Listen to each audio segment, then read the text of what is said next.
Czy kiedykolwiek czułaś się jak w pułapce, siedząc przy świątecznym stole? Niby ma być miło, rodzinnie, radośnie, a kiedy ślub?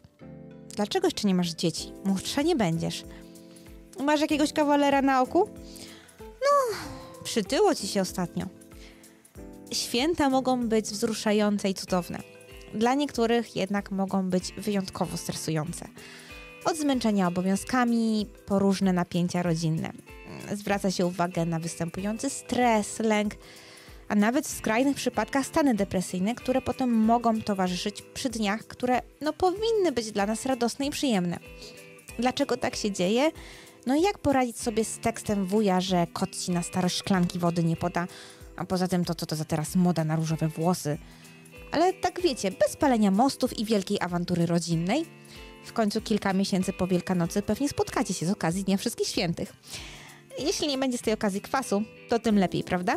Dzisiaj pogadamy o granicach, o tym, dlaczego są ważne, jak je rozpoznać, jak rozpoznać ich naruszenie, no i jak ich bronić.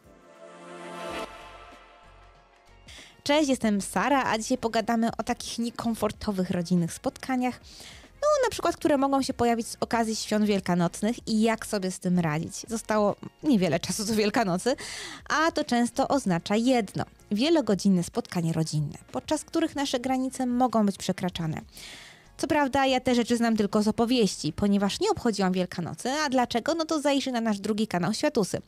Ale gdy mówię, że tęsknię za tym, czego nie znam, że chciałabym się nauczyć obchodzić święta, a przynajmniej za tym, jak wyobrażam sobie, że rodzinne święta mogłyby wyglądać, to zasypujecie mnie opowieściami, że nie mam czego żałować.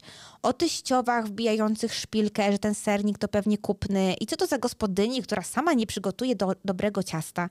O pretensjach rodzinnych, bo na święta wyjeżdżacie w góry, bo naprawdę nie lubicie siedzieć 3 dni na tyłku i na zmianę jajka, kiełbasę z przerwą na 5. seans na chora. O tym, że przyjeżdżacie do domu rodzinnego z innego miasta, a tam wszyscy wyskakują z pretensjami, bo nie masz męża, nie masz dzieci, i jeszcze w sumie nikt nie wie, czym ty się zajmujesz w tej korporacji. I jeszcze wchodzi kuzynka z kompotem i mówi, noworocznego postanowienia, żeby schudnąć, to raczej nie dotrzymałaś.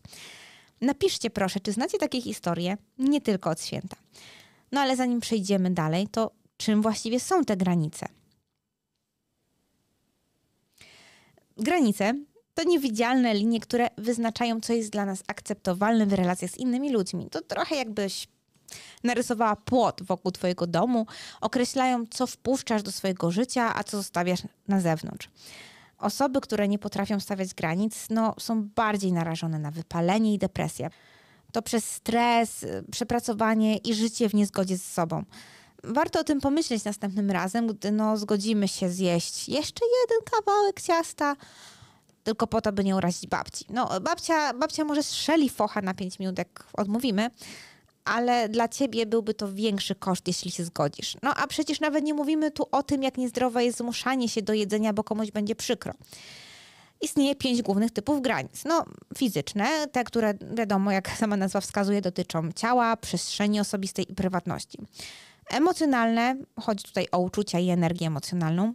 Intelektualne, związane z tym, jak myślimy, co myślimy, nasze ideały, nasze przekonania. Materialne i finansowe, czyli wiadomo, pieniądze i rzeczy. I czasowe, czyli te, które mają chronić twój czas i uwagę. Ale jak to może wyglądać? Takie przekroczenie granic. Na przykład, ale schudłaś. Czy ty aby na pewno jesz wystarczająco? Tu jest na przykład naruszanie granic fizycznych. Albo, nie przesadzaj, nie możesz być aż tak smutny z tego powodu. Granice emocjonalne. Albo, ta twoja praca to nie jest prawdziwa praca. Siedzisz sobie przy biurku i tylko klepiesz w komputer. Do prawdziwej roboty byś poszedł. To jest na przykład naruszenie granic intelektualnych. Rozpoznajesz tę sytuację? Trzeba pamiętać, że nawet jeśli ktoś jest rodziną, to nie daje mu prawa do naruszania twoich granic. Ale skąd mamy wiedzieć, że te granice są naruszone? Przykładowo dla wielu osób bardzo wrażliwym tematem jest ciąża i staranie się o potomstwo. Raz, bo to jednak dość prywatna sprawa. 2, pytając o ciążę, możemy uruchomić lawinę emocji, bo ktoś mógł poronić, ktoś się stara latami, ktoś właśnie dostał diagnozę. Dla przykładu, dla mnie kwestia ciąży nie jest tabu. Jeśli się ktoś mnie spyta, czy jestem w ciąży, to się zaśmieję, że widać wywaliło mi brzuch po pierogach, bo więcej dzieci nie planuję. Jestem w związku z tym totalnie wyluzowana i zadowolona. Ale ty nie wiesz, czy twoi znajomi mają takie samo podejście jak ja, więc lepiej uniknąć takich pytań, no a już zwłaszcza przy rodzinnym stole, gdzie jakby poza tobą i tą osobą, którą pytasz, siedzi 15 innych osób i nagle wszyscy wpatrują się w pytanych. No to skąd wiem, że moje granice w pytaniu o ciążę nie zostały naruszone? Bo jestem spokojna, wyluzowana i w ogóle mnie to nie rusza. Nie mam problemu, by z tym odpowiedzieć nawet publicznie. W przypadku naruszonych granic nasze ciało wręcz krzyczy, że zostało zaatakowane. Jak się to rozpoznaje? No na przykład pojawia się uczucie dyskomfortu, niepokoju, takie napięcie w ciele, jak jakieś zaciśnięte szczęki, napięte ramiona. Ja jeszcze często czułam w takich sytuacjach takiej dzikie zwierzątko w brzuchu.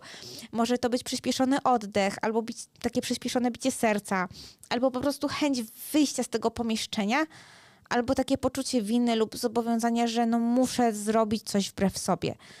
Może się też zdarzyć na przykład uczucie gniewu lub irytacji. Gdy na przykład ciotka zaczyna wypytywać o twoje życie miłosne, to ciało się napina, oddech przyspiesza, a ty nie możesz skupić się na rozmowie. No to nie jest przypadek po prostu. Nie jest tak, że nagle pojawił się jakiś alergen na ciotkę. To po prostu twoje ciało mówi ci, że twoje granice zostały naruszone. No ale co w takim razie zrobić?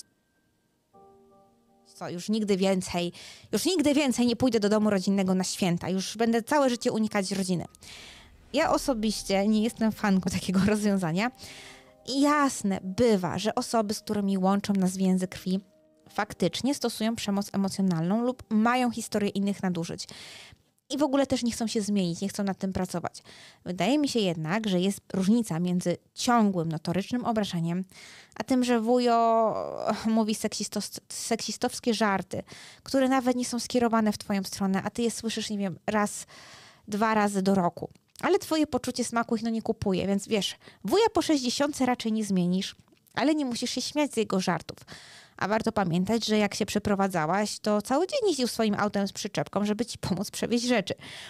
To, co teraz powiem, to jasne, są dowody anegdotyczne, ale spotkałam się u moich rówieśników lub młodszych osób, że z takim poglądem, że oni na święta no nie pójdą.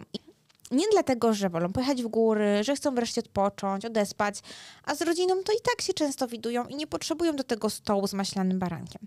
Nie, oni nie przyjadą, bo wkurzają ich boomerzy, wkurza ich starsze pokolenie, wkurzają ich żarty tego pokolenia, wkurzają ich poglądy polityczne tego pokolenia, ich styl życia. Jedną z moich ulubionych książek jest Zaufarium Miłosza Brzezińskiego i w życiu staram się stosować ten przekaz z niej. Tak, w rodzinie bywa trudno. Pokolenia się ścierają, mamy inne poglądy na życie, ale to jest jednak rodzina, która prawie zawsze chce dla nas dobrze. Skreślanie starszych od nas ludzi, bo nie wiem, zagłosują na kogoś innego, bo nie rozumieją twoich tatuaży czy kolczyków, no nie brzmi to dla mnie okej. Jasne, fajnie by było, gdybyśmy nie musieli robić tego wysiłku i nie musieli się uczyć stawiania granic i bycia asertywnym.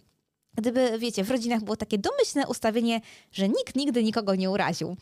No ale to nie jest możliwe. A zrywanie kontaktu, bo będą pytać, czemu nie ochrzciliśmy dziecka, a my nie umiemy odpowiedzieć, no to nie jest według mnie asertywnością, tylko po prostu ucieczką. No dobra, no to konkrety. Co można zrobić? Pierwszą techniką jest po prostu zdanie ze słowem ja. Na przykład zamiast mówić ciągle mnie krytykujesz i to jest denerwujące, to można powiedzieć, że czuję się niekomfortowo, gdy komentowane jest moje życie osobiste i wolałabym dzisiaj porozmawiać o czymś innym. Jest w tym różnica, bo pierwsza wersja ma wywołać obronę drugiej strony. Ty mnie krytykujesz, więc ona będzie próbowała się obronić. Ale druga wersja ma wywołać zrozumienie. I to nie jest jakaś magia, abracadabra, tylko komunikacja skoncentrowana na twoich uczuciach, a nie na ocenie drugiej strony. Oczywiście może się zdarzyć tak, że ktoś wtedy na to wyskoczy z gaslightingiem. Co ty taka wrażliwa? No teraz to już nic nie można powiedzieć. No ale wiecie, nie od razu Rzym zbudowano, a stare nawyki też trudno wyplenić. Sposób drugi to taka kanapka informacyjna, pewnie kojarzycie motyw z różnych motywacyjnych gadek w korporacji, czyli takie warstwy. Robimy tak, że no cieszę się, że troszczysz się o moje zdrowie, coś pozytywnego, wow, jesteś super, troszczysz się o mnie, ale nie chcę rozmawiać o mojej wadze podczas świąt, granica. Może zamiast tego opowiem ci o moim nowym projekcie w pracy. Alternatywa. Ja to bardzo lubię, bo niby zmieniamy temat, ale dajemy informację, że nie chcemy o czymś rozmawiać. Robiłam to parę razy w różnych okolicznościach i raczej nikt do mnie następnego dnia nie zadzwonił z tekstem. No a wracając do tego twojego problemu. Chociaż wiecie, no pewnie są wyjątkowo niewrażliwe na sugestie wyjątki, nie zdziwiłabym się, jeśli je znacie, to napiszcie. Technika trzecia to technika zdartej płyty, która polega na powtarzaniu tego samego komunikatu bez względu na to, jak druga osoba próbuje cię wciągnąć w dyskusję. Na przykład ciocia mówi: kiedy w końcu znajdziesz sobie kogoś, zegar biologiczny tyka. Doceniam twoją troskę, ale nie chcę rozmawiać o moim życiu osobistym. Ale wszyscy się martwią w twoim wieku, ja już miałam 2 dzieci. Rozumiem, ale naprawdę nie chcę rozmawiać o moim życiu miłosnym. No a jak ty sobie wyobrażasz przyszłość? Jak już wspomniałam, nie chcę rozmawiać o moim życiu miłosnym, ale może ty mi powiedz, gdzie planujesz jechać na wakacje. Powinno zadziałać, bo pokazuje twoją konsekwencję i to, że poważnie traktujesz swoje granice. No, ale jak nie zadziała, albo po prostu cierpliwość ci skończyła po 3. powtórzeniu, no to podnosimy te konsekwencje. Nie będę z ciocią rozmawiać na ten temat i po prostu zniknij. Powiem wam, że zdarzało się, że ktoś się obraził na kilka tygodni, bo przecież jaśnie majestat został urażony. Ale ostatecznie wyszło to całej grupie na dobre i przy następnej takiej jakiejś problematycznej sytuacji wystarczał już pierwszy komunikat. Technika czwarta to fizyczny dystans, no bo co gdy na przykład przy świątecznym śniadaniu nagle pojawią się tematy polityczne, na które załóżmy nie chcesz rozmawiać, bo byłaś w tym miejscu już 5 lat temu i wiesz, że zaraz się pokłócicie, bo emocje będą zbyt duże, polaryzacja zbyt mocna i wtedy czasami najlepszą metodą jest po prostu odejście, bo nie musisz siedzieć przy stole przez 5 godzin bez przerwy. Ja muszę na chwilę wyjść, muszę się przewietrzyć, muszę się napić kompotu, muszę zobaczyć, czy banany nie gniją na stole, albo pójdę sprawdzić, czy mama nie potrzebuje czegoś w kuchni. Nie wiem, cokolwiek. Twoje zdrowie psychiczne jest ważniejsze niż społeczne oczekiwania i to, że masz się teraz deklarować, na kogo ty będziesz głosować na przykład. Czasem 5 minut przerwy może uratować całe święta. No chyba, że akurat jesteś takim typem, który lubi jatki słowne, po których nikt zdania nie zmieni, a tylko będziecie się gniewać ze siebie. No każdemu jego rozrywka. No a teraz czas na to magiczne zdanie, które powinno się sprawdzić przy kończeniu każdej niewygodnej rozmowy. Podobno uratowało to tysiące świątecznych obiadów. A to zdanie to: rozumiem twój punkt widzenia, ale podjąłem już ostateczną decyzję i nie jest ona otwarta do dyskusji. No, powinno zadziałać, bo okazujesz szacunek dla rozmówcy, no bo rozumiem twój punkt widzenia, ale podkreślasz swoją autonomię, swoje granice. Podjąłem już decyzję i zamykasz temat bez zaproszenia do dalszej dyskusji. I tak, ja wiem, to jest wszystko strasznie proste w teorii, bo słuchajcie, ja byłam i często nadal jestem rozmemłaną kluską, która daje sobie wyjść na głowę i dobrze pamiętam momenty, gdy wyraziłam sprzeciw po raz pierwszy. Wiecie, niby to zrobiłam, powiedziałam, rozumiem twoje zdanie, ale ja już postanowiłam co innego i nie będę na ten temat dyskutować. Zrobiłam to, powiedziałam to i co? Czy czułam się z tym dobrze, triumfująco, pełna siły? W życiu męczyło mnie poczucie winy. Najchętniej to bym w takiej sytuacji zaraz wszystko cofnęła i jeszcze przeprosiła z pocałowaniem ręki. Na szczęście tego nie zrobiłam, chociaż taki mały, wściekły potwór w środku rozrywał mi żołądek, czasem po przespanej nocy, a czasem po kilku dniach, no to w końcu się uspokajałam i okazywało się, że nie tylko odrobinę umocniłam swoje granice, ale też poprawiłam moją umiejętność asertywności. A wierzcie mi, zaczynałam od zera. I tak z czasem było coraz łatwiej i pewne rzeczy już mnie w ogóle nie ruszają. Ale zdarza się, że powiem jakiejś nowej osobie albo w jakiejś rzeczy dotyczy czegoś zupełnie innego, więc mówię coś, jestem w takiej sytuacji pierwszy raz i to jest znowu to uczucie niepokoju, że jak ja mam się postawić, ja nie dam rady. No ale wtedy sobie myślę, że nie robię nic złego, stawianie granic to przejaw szacunku do siebie. Pomocne może też być świętowanie małych zwycięstw i takie pamiętanie o długoterminowych korzyściach. Jasne, nie fajnie, że nie wiem, mama, siostra, ktokolwiek, babcia, sąsiadka poczuje chwilowy dyskomfort, ale docelowo to się zmieni w zdrowsze relacje. Super, jeśli jeszcze przy okazji znajdziesz wsparcie, na przykład porozmawiasz z kimś, kto cię rozumie i wspiera, nie wiem, może partner, może przyjaciółka. A co ze świętami? Bo Wielkanoc już zaraz, no to jest najwyższy czas na trening, jeśli zamierzasz je spędzić rodzinnie. Tak jak sportowiec nie wychodzi nieprzygotowany na zawody, tak samo my możemy potrzebować planu na świąteczne spotkania. No i jak to zrobić? No przede wszystkim przygotować się mentalnie. Przewiduj trudne tematy, przygotuj odpowiedzi.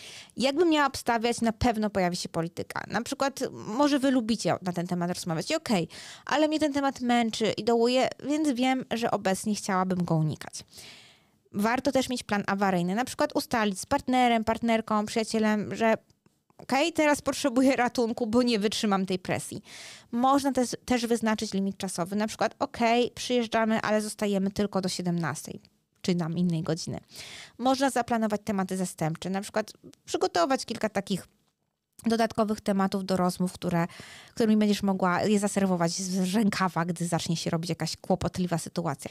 I teraz coś, co sama robię i co może się wydawać bardzo głupie, ale się sprawdza.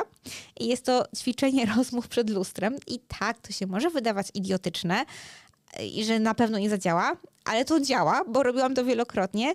I tak jak mówiłam, byłam najcieplejszą kluską z ciepłych kluch. I sama myśl, żeby komuś coś powiedzieć, na przykład wiem, że ciocia Krystyna zawsze pyta o dzieci, no to przećwiczę sobie taką odpowiedź i ćwiczę dosłownie to, co jej będę mówiła.